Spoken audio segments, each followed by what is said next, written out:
Good morning बेटा। आज मैं बहुत ही इम्पोर्टेंट लेक्चर डालना हूँ करंट इलेक्ट्रिसिटी पे, जिसमें बहुत ज़्यादा प्रॉब्लम बेस्ड हैं। तो इसको मैंने थोड़ा सा पहले डिस्कस भी किया था, एक बार मैं फिर उसको रिवाइज कर रहा हूँ, क्योंकि इस पे बेस्ड न्यूमेरिकल्स हमेशा आते हैं और कुछ इम्पोर्टेंट डेरिवेशंस भी आते हैं, ध्यान देना। इसी सीरीज में मैं एक टॉपिक स्टार्ट करता हूँ, फिर चैप्स ला, फिर चॉप्स ला,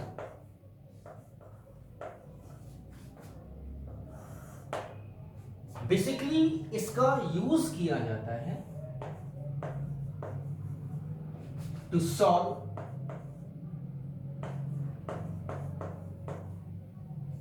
कॉम्प्लेक्स सर्किट।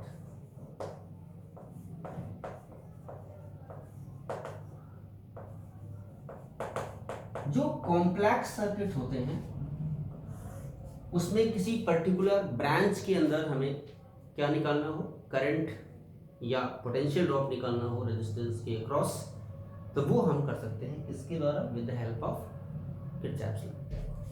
इसके दो लॉ हैं बेटा। सबसे पहले हम बात करते हैं फर्स्ट लॉ की।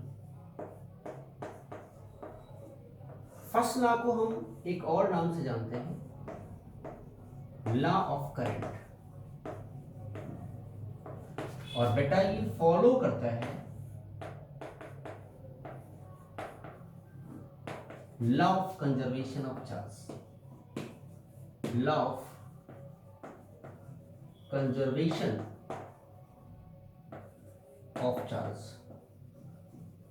बहुत सिंपल है, ध्यान देना यहां पे।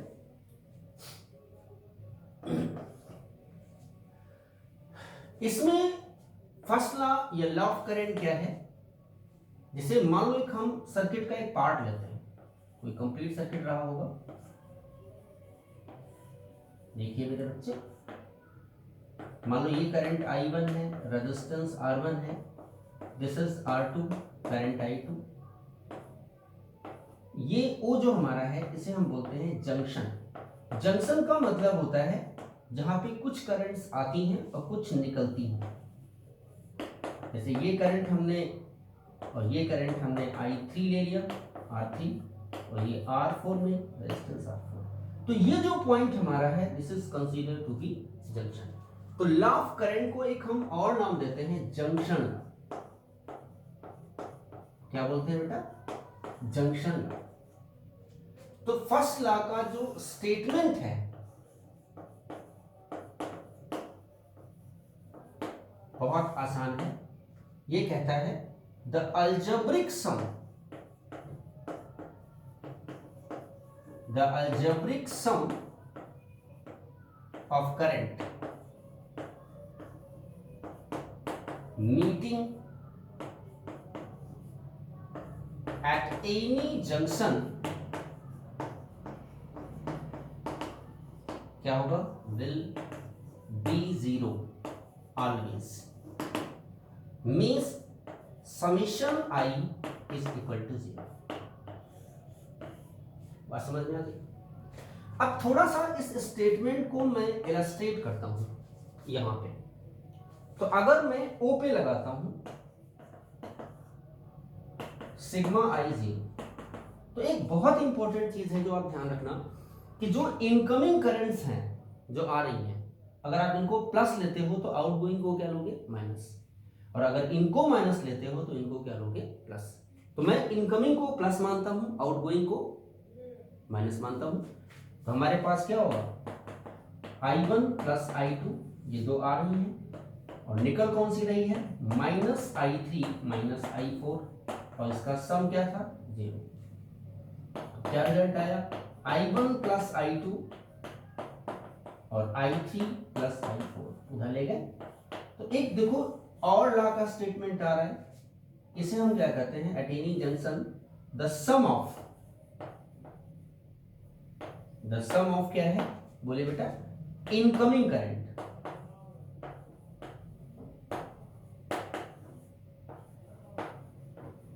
सम ऑफ इनकमिंग करंट किसके इक्वल है बेटा, ये जो देख रहे हैं आप, ये क्या है हमारा मेरे बच्चे, सम ऑफ क्या, आउटगोइंग करंट। आप ये भी कह सकते हैं कि किसी भी जंक्शन के ऊपर, at any junction, the sum of incoming current is equal to sum of outgoing current. तो ये बहुत सिंपल सा इसका स्टेटमेंट था जो हमने आपको एक्सप्लेन कर दिया। मान लो बहुत छोटी सी मैं एप्लीकेशन देता हूं आपको, एक छोटा सा एग्जांपल है। देखिए बेटा यहां पे, जैसे मान लो ये सर्किट है, डिफरेंट ब्रांचेस हैं। मान लो यहां से 10 एम्पियर की करंट गई, यहां पे 6 एम्पियर करंट है, यहां पे 2 एम्पियर करंट है। A B C D E और एफ। तो बीसी और डीएफ ब्रांच में करंट क्या होगी? बोलिए बेटा। देखो बीसी में हम बी पे लगाएंगे, तो बी पे क्या लगाओगे? 10 जा रही है, इधर 6 गई और इधर हमने आई मान ली, तो क्या हो गया? 6 प्लस आई 10, और आई कितना हो गया हमारा? 4। बी पे लगाओ, तो डी पे क्या होगा बेटा? 6 आ रही है हमारी, इधर आई डैश मान ले, तो आई डैश प्लस 2, तो आई डैश कितना हो जाएगा? बात समझ में आ गई? तो आप चाहो तो इस तरीके के एग्जांपल्स से इलस्ट्रेट कर सकते हैं। तो ये हमारा क्या है, सब very important Kirchhoff first law, जिसमें बहुत ज्यादा कोई कॉम्प्लिकेशन नहीं है, बहुत सिंपल सी चीजें हैं जिनको आप आसानी से समझ सकते हैं।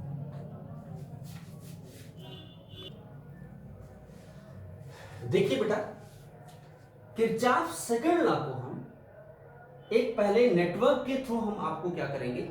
एक्सप्लेन करेंगे बेटा, जो बहुत इंपॉर्टेंट है, आपको ध्यान देना पड़ेगा यहाँ पे। पहले कुछ मैं बेसिक इसकी टर्म्स एक्सप्लेन करता हूं। देखो यहां पे हमारे पास एक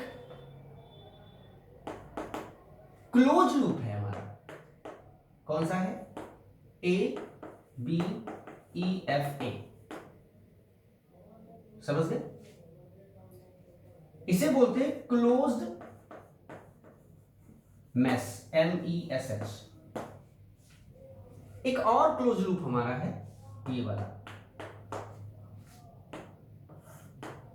कौन सा? BCDEB,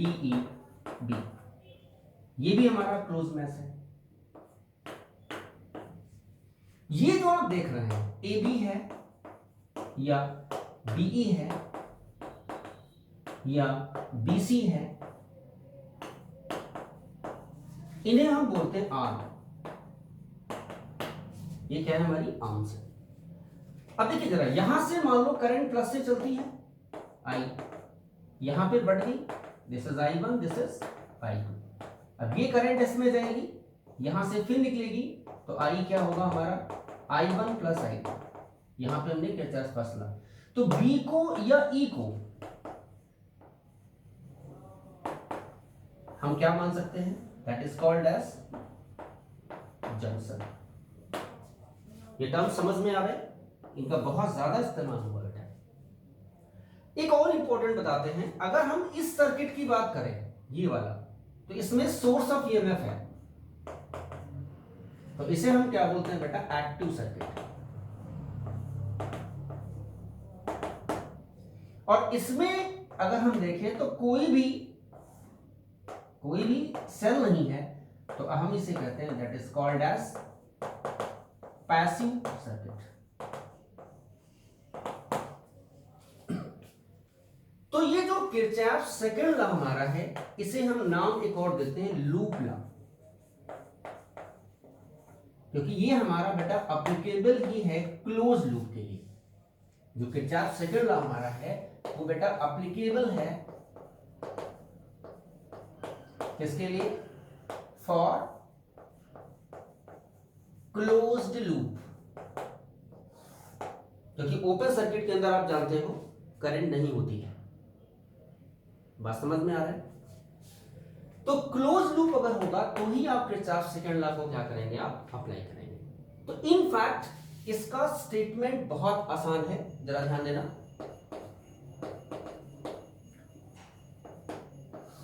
सर हम इलस्ट्रेट करेंगे। इसका स्टेटमेंट क्या कहता है कि sigma V is equal to 0, या हम इसे कहते हैं sigma I R is equal to 0, sigma I R plus sigma E is equal to 0। इसका मतलब ई होता है। तो स्टेटमेंट क्या है? The algebraic sum of potential drop across each element in a close loop will be 0। क्या हम बोलेंगे? देखिए बेटा, algebraic sum of potential drop across each element in closed loop will always be क्या होगा बेटा? 0। This is the statement. बात समझ में आ गई? अब हम इसको ये भी कहते हैं, इसका मतलब क्या होता है? The sum of algebraic sum of EMF and the algebraic sum of current and their equivalent resistance का जो प्रोडक्ट होगा, ये सम ऑलवेज क्या होगा? 0। कब? जब सर्किट में दो चीजें हों, बहुत सारे सेल्स हो सकते हैं, बहुत सारे रेजिस्टर्स हो सकते हैं। ठीक है, आपको याद होगा कैपेसिटर में मैंने बताया था, अगर कैपेसिटर भी इंक्लूडेड है तो हमने कहा था sigma Q by C, V equal to Q by C होता है, वो भी हमारा इसमें ऐड कर देंगे, वो इक्विवेलेंट क्या कर देंगे? 0। यहाँ हम करंट इलेक्ट्रिसिटी की बात कर रहे हैं और कैपेसिटर की हम बात फिलहाल नहीं कर रहे। तो अब इसमें एक चीज आती है कि बहुत सारे सेल्स होंगे, तो कब सेल के ईएमएफ को प्लस लिया जाएगा, कब माइनस लिया जाएगा, कब करंट और रेजिस्टेंस के प्रोडक्ट को प्लस लेंगे, कब क्या लेंगे? माइनस लेंगे। ये चीजें हमें क्या करनी है? एक्सप्लेन करनी है। तो थोड़ा सा हम यहाँ पे डिस्कस करते हैं साइन कन्वेंशन के बारे में। इसकी बात कर रहा हूं बेटा मैं, I am talking about sign convention. तो सबसे पहले हम फर्स्ट लेते हैं साइन कन्वेंशन। देखिए मेरे बच्चों, पहले मैं सेल की बात करता हूं। जैसे मान लो हमने एक सेल ले लिया, तो इसमें दो वर्चुअल पाथ होंगे हमारे। सेल का ये नती है, this is A, this is B. A हमारा हाई पोटेंशियल पे होगा, बी लो पोटेंशियल पे, क्योंकि बिकॉज ऑफ ये प्लस है और ये पॉइंट क्या है? Terminal minus. अब देखो, अगर हम पाथ लेने के लिए फ्री हैं, मान लो हम इधर मूव करते हैं, ये हमारा वर्चुअल पाथ है, तो हम हाई पोटेंशियल से लो जा रहे हैं, तो पोटेंशियल डिफरेंस क्या होगा? VB minus VA, final minus initial. ये वैल्यू क्या आएगी बेटा? नेगेटिव। क्यों नेगेटिव आएगी? क्योंकि A का पोटेंशियल ज्यादा है एज कंपेयर टू B। तो VB माइनस VA मींस ये सेल का EMF क्या लिया जाएगा? बोलिए माइनस। मींस अगर हम जो पाथ कंसीडर कर रहे हैं, अब देखो इसमें पाथ हम क्लॉकवाइज भी ले सकते हैं और एंटी क्लॉक, इसमें भी हम क्लॉक भी ले सकते हैं और एंटी क्लॉक, ये हम पे डिपेंड करता है। जो हमने पाथ लिया, हमें इस वाले करंट के डायरेक्शन से कोई लेना देना नहीं है, ये बात हम मानते हैं। इसका मतलब हम A से B गए, B से E, E से F, F से A। हम चाहें तो हम उल्टा भी जा सकते हैं एंटी क्लॉकवाइज, ये हमारे ऊपर है, कोई फर्क नहीं पड़ता। लेकिन जो पाथ हम कंसीडर करते हैं, ये ध्यान रखना, उसके अकॉर्डिंग हम साइन कन्वेंशन की बात करेंगे। जैसे हम मान लो ये बात कंसीडर करें, तो A से B गए, तो सेल का पहले प्लस टर्मिनल और फिर क्या? माइनस। तो प्लस से माइनस जाएंगे तो हमारा EMF क्या होगा? सेल का माइनस। रीजन क्या है? मैंने बता दिया। अब अगर मान लो पाथ हमने ये लिया होता वर्चुअल, तो प्लस का ई होता। क्यों बेटा? Final minus initial. अब क्या होता? VA minus VB। VA चूंकि बड़ा है VB से, तो ये वैल्यू क्या आती है? हमारी पॉजिटिव आती है, और ये वैल्यू हमारी क्या है? That is. तो ये जो हमने केस की बात की, वो किसकी बात की? हमने सिर्फ सेल की बात की यहाँ पे। अब हम बात करेंगे रेजिस्टेंस और करंट का जो प्रोडक्ट है उसकी बात करेंगे। बहुत आसान है बेटा, बस ये छोटे से साइन कन्वेंशंस हैं, बहुत ही इजी। अब देखो इसमें याद करने का आसान सा तरीका क्या है कि पहले प्लस टर्मिनल फिर माइनस, तो सेल का ईएमएफ क्या होगा माइनस। अगर पहले माइनस टर्मिनल फिर प्लस टर्मिनल तो हमारा सेल का ईएमएफ क्या होगा प्लस। ठीक है। अब हम लेते हैं सेकंड, ये फर्स्ट था case of potential drop across R my dear.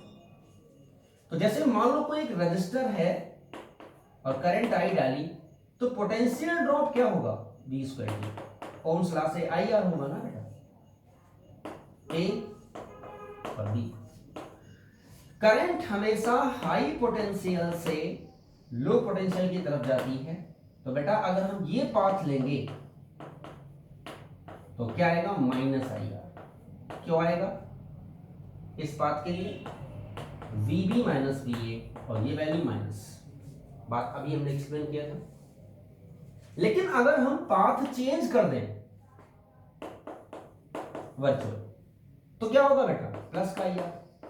क्यों, अब VA माइनस VB होगा और वो होगा पॉजिटिव, क्योंकि VA बड़ा है VB से। तो याद करने का आसान तरीका क्या है बेटा, करंट के डायरेक्शन में अगर गए हम तो माइनस IR, और अगर करंट के अगेंस्ट हम जाएंगे तो हमारा क्या होगा दैट इज प्लस IR। क्या बात समझ में आ गई, कहीं कोई दिक्कत तो नहीं आ रही, समझ में आ गया है। ठीक है। अब इस पूरे कॉन्सेप्ट को हम कैसे अप्लाई करते हैं इस सर्किट में, ये चीज हम देखते हैं। तो देखिए मेरे बच्चे,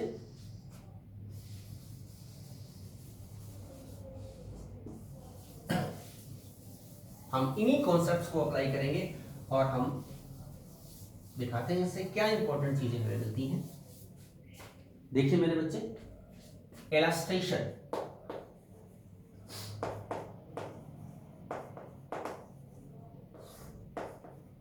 कंसीडर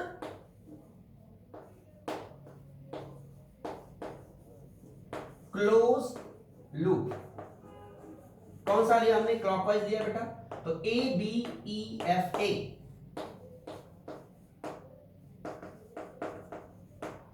सिग्मा B 0।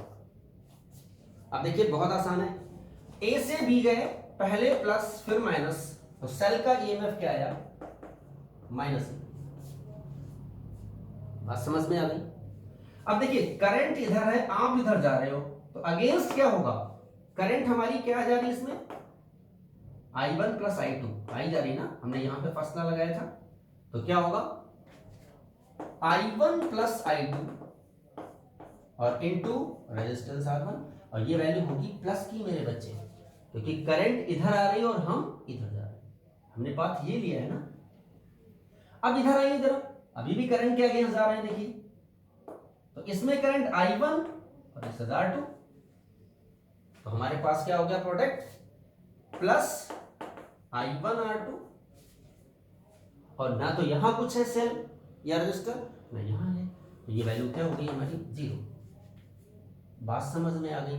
तो अगर हम देखें तो I1 कॉमन ले लेते हैं, तो क्या बचा हमारा R1 प्लस R2, ठीक है बेटा, और प्लस I2 R1, और ये वैल्यू उधर गई दैट इज E।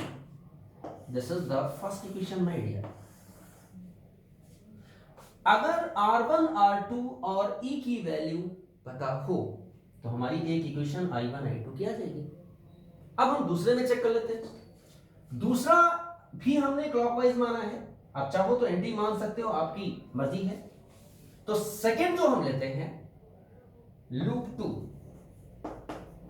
कौन सा लिया बेटा BCD EB, और फिर हमने सिग्मा B क्या लगा दिया 0। अब देखिए इसमें कोई भी सोर्स नहीं है EMF, कोई दिक्कत नहीं, सीधे रेजिस्टेंसेस वाला ले लो। इसमें करंट कितनी जा रही है, ये I2 गई, यहां भी I2 गई, यहां भी I2 गई, तो I2 R3 प्लस का I2 R3, ये भी करंट के अगेंस्ट है बेटा, तो क्या होगा प्लस का I2 R4। इधर कुछ है नहीं, ये करंट के डायरेक्शन में है बेटा, तो क्या हो जाएगा minus I1 and that is R2। तो एक इक्वेशन बन गई और हमारी, अगर हम I1 R2 माइनस का और प्लस I2 कॉमन ले लें तो R3 प्लस R4 आ गया, so 0। This is second equation and this is the first. तो इन दोनों इक्वेशंस, क्योंकि R1 R2 R3 R4 की वैल्यू पता है, सेल के यूनिट का पता है, तो दो इक्वेशन बन जाएगी, उनको हम सॉल्व करके I1 I2 की वैल्यू क्या कर लेंगे, कैलकुलेट कर लेंगे। तो बेसिकली किरचॉफ्स फर्स्ट लॉ क्या था, सेकंड लॉ क्या था, कैसे हम उनको अप्लाई करते हैं, ये चीजें मैंने डिस्कस की। देखिए मेरे बच्चों, आपको याद होगा मैंने डिस्कस किया था व्हीटस्टोन ब्रिज। आपसे सीबीएसई बोर्ड में डायरेक्ट प्रॉब्लम पूछी जाती है, with the help of Kirchhoff's second law and first law derive condition for Wheatstone bridge when it is to be balanced.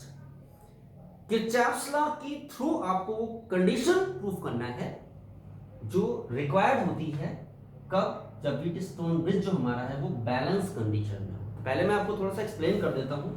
ये हमारा व्हीटस्टोन ब्रिज है जो हमने आपको पहले ही डिस्कस कर रखा है। PQRS S अननोन रेजिस्टेंस है, PQR नोन रेजिस्टेंस है, ये गैल्वेनोमीटर जिसका रेजिस्टेंस Rg है। तो सबसे पहला काम है कि किरचॉफ्स लॉ लगाने से पहले हमें देखना पड़ेगा कि ब्रिज की कंडीशन इनफैक्ट है क्या व्हीटस्टोन ब्रिज। व्हीटस्टोन ब्रिज ये कहता है बेटा, ध्यान देना यहां पे, कि कहते हैं कि if P by Q is equal to R by S, अगर ये कंडीशन सेटिस्फाइड हो रही है तो जो पोटेंशियल B का होगा वही पोटेंशियल क्या होगा बेटा, D का होगा। इट मींस इसके बीच का पोटेंशियल डिफरेंस 0। तो ये पोटेंशियल डिफरेंस इंफैक्ट होगा क्या, इसके लिए हमें जरूरी है करंट का डिस्ट्रीब्यूशन। मान लो बैटरी I करंट थ्रो करती है तो यहां बढ़ जाएगी, मान लो इधर I1 गई तो बची क्या, I माइनस I1, समझ गए होंगे। I1 यहां पे फिर बढ़ेगी तो इधर मान लो IG करंट गई तो इधर क्या हो गई, I1 माइनस IG। अब देखिए यहां पे किरचॉफ्स फर्स्ट लॉ लगाओ, तो ये इनकमिंग करंट है, ये आउटगोइंग, तो यहां पे जो करंट होगी वो कितनी आएगी, I माइनस I1, बात समझ में आ रही होगी बेटा, और प्लस IG। ये और ये करंट ऐड कर दो, I1 IG कट जाएगा तो फाइनली करंट है।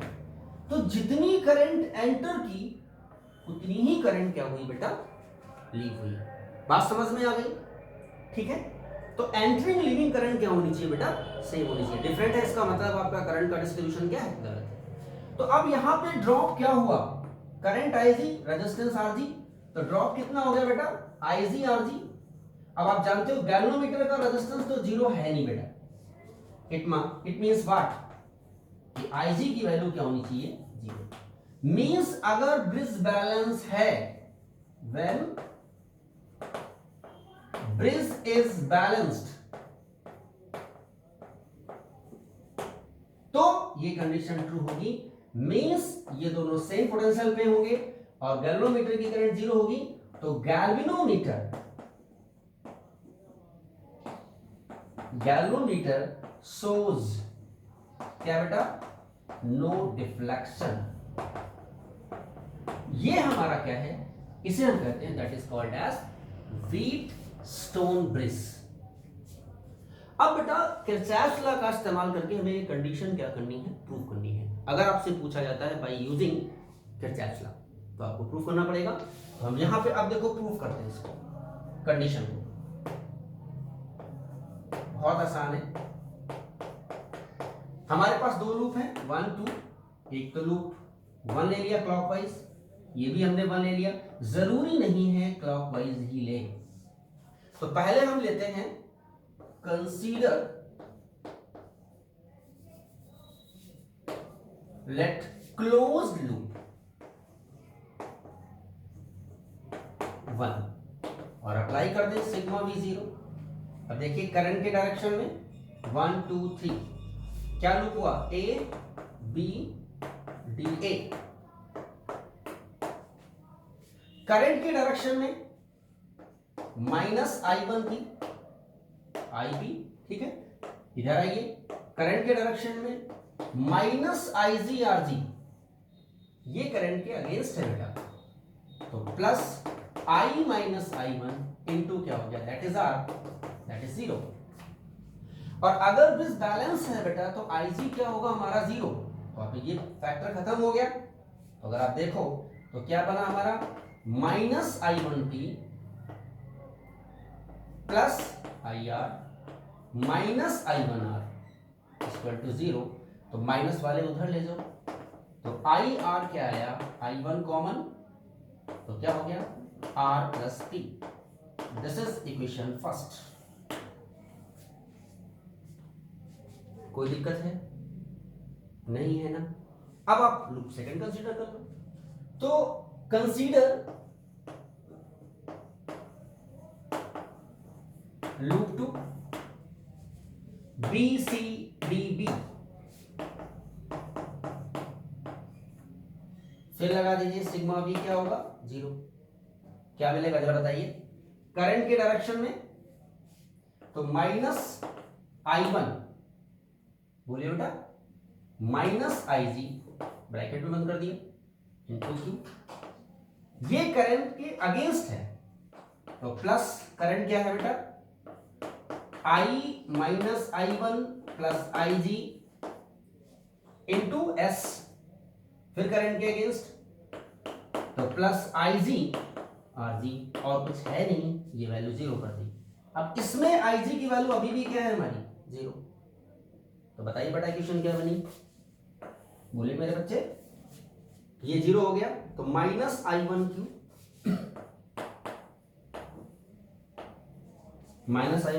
और इधर प्लस IS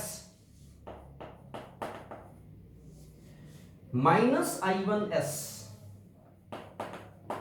और ये 0, क्योंकि बाकी सारी वैल्यू क्या है हमारी 0। तो यहां से फिर हमारे पास IS क्या आई, I1 उधर ले गए, तो S प्लस Q, ठीक है। ये इक्वेशन क्या होगी सेकंड। अब फर्स्ट को सेकंड से क्या कर दीजिए, डिवाइड कर दो, तो I से I कट जाएगा, I1 से I1 कट जाएगा, ऑन डिवाइडिंग, बोलो बेटा क्या होगा, first by second we get क्या होगा, R बाई S किसके बराबर होगा बेटा, R प्लस P, और बाई क्या हो गया S प्लस Q। समझ में आ गई चीज, आप क्रॉस मल्टीप्लाई कर दो, आपको रिजल्ट्स मिल जाएंगे। ऊपर का हम रफ कर देते हैं थोड़ा सा,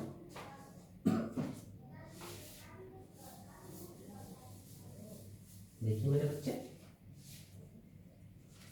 ये स्टेप हम यहां से यहां ले रहे हैं, क्या होगा RS प्लस RQ, सभी को समझ में आ रहा है, SR plus SP, SR cut जाएगा, तो RQ SP आया बेटा, तो P उधर ले जाओ, तो P बाई Q, Q को उधर ले गए, इसको इधर ले आए, ये कितना हो गया R बाई S। ये वही कंडीशन है जो हमें क्या करना था, प्रूव करना था। तो बाय यूजिंग किरचॉफ्स लॉ जब आपको प्रूव करना होगा, 3 मार्क्स में आता है क्वेश्चन, तो पूरा डेरिवेशन आपको कंप्लीट करना पड़ेगा। और आपको एक बात समझ में आ गई होगी, किसी भी सर्किट के अंदर हम किस तरीके से किरचॉफ्स फर्स्ट लॉ को और सेकंड लॉ को हम क्या करते हैं, यूज करते हैं।